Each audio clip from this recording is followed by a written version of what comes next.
Welcome to In Layman's Terms. In today's video, I'm going to share with you my thoughts on the FFalcon U63 43-inch, which is a rebranded budget TV from TCL.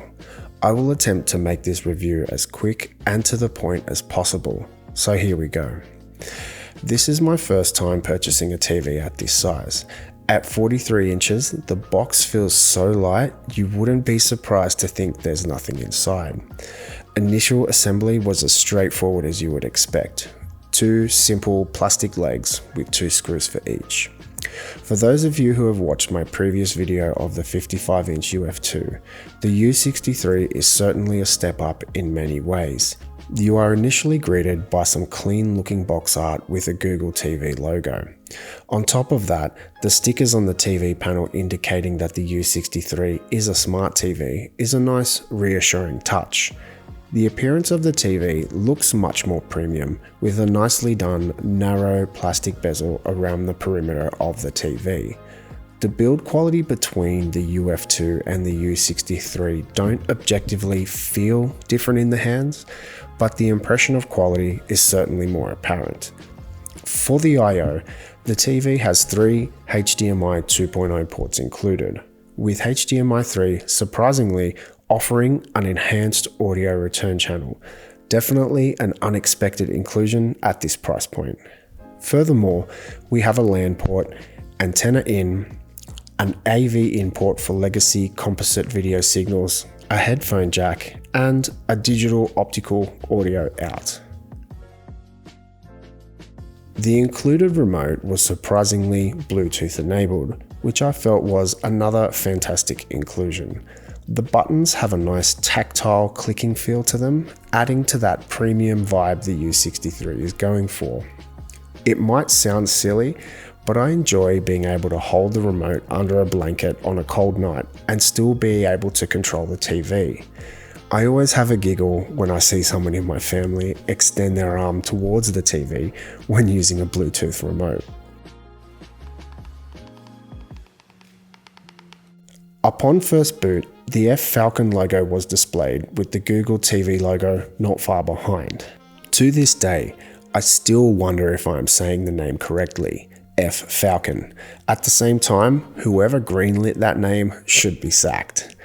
Many of you will be pleased to know that the U63 has Google Android TV baked right in, and I mean right in. Sometimes I see implementations where the surface layer is Android TV, but most of the deeper TV panel settings aren't a part of it. From what I can see, Android has complete control of this TV, and for this price point, it is a good decision. One major setback is that after attempting to perform a software update, Google TV informed me that the TV is up to date on Android TV 11, which was released back in 2020.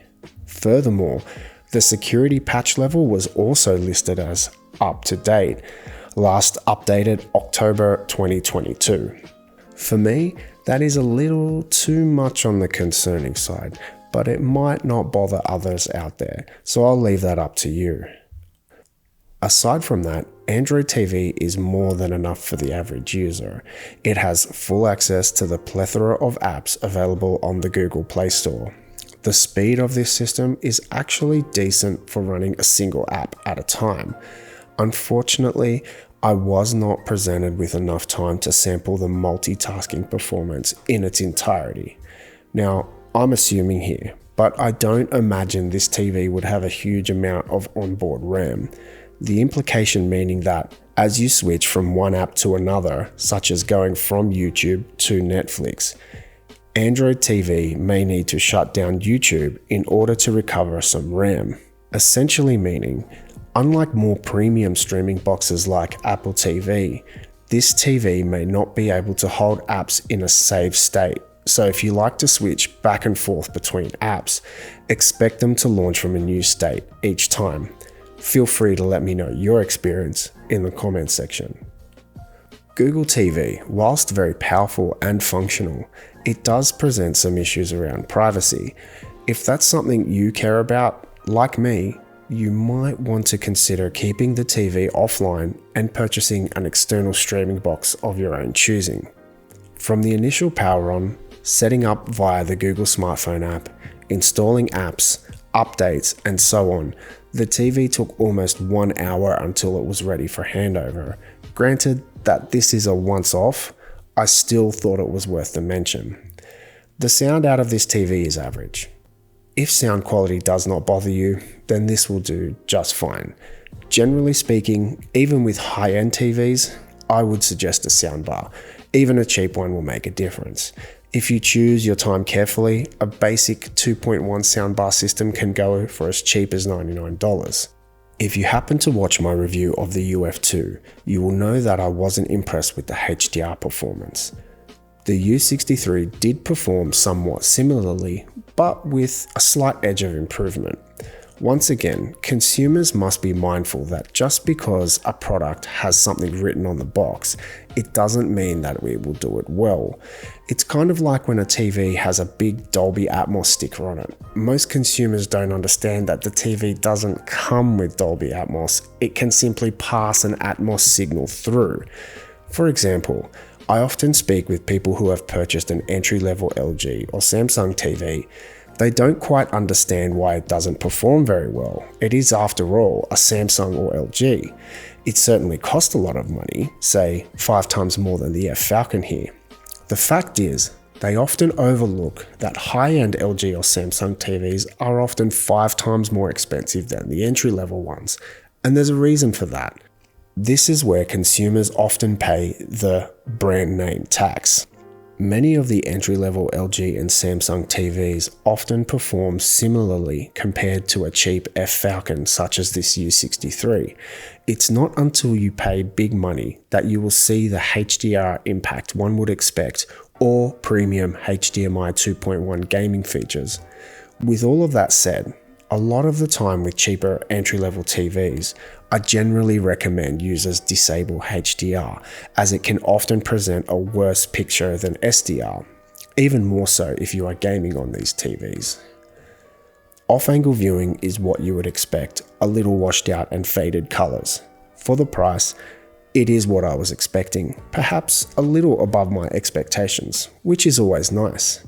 Since I have the Hisense A7 KAU in the studio, I placed them side by side. Compared with the UF2, this TV did appear slightly brighter and performed better when side by side with the Hisense. From my observations, this TV performed much closer to the Hisense than I expected. It is difficult to see via the footage you are viewing now, but in person, they were quite close in terms of image reproduction. I might even give the slight edge to the FFalcon simply because of Google TV. I can't stand the Vita TV platform Hisense insists on forcing on us.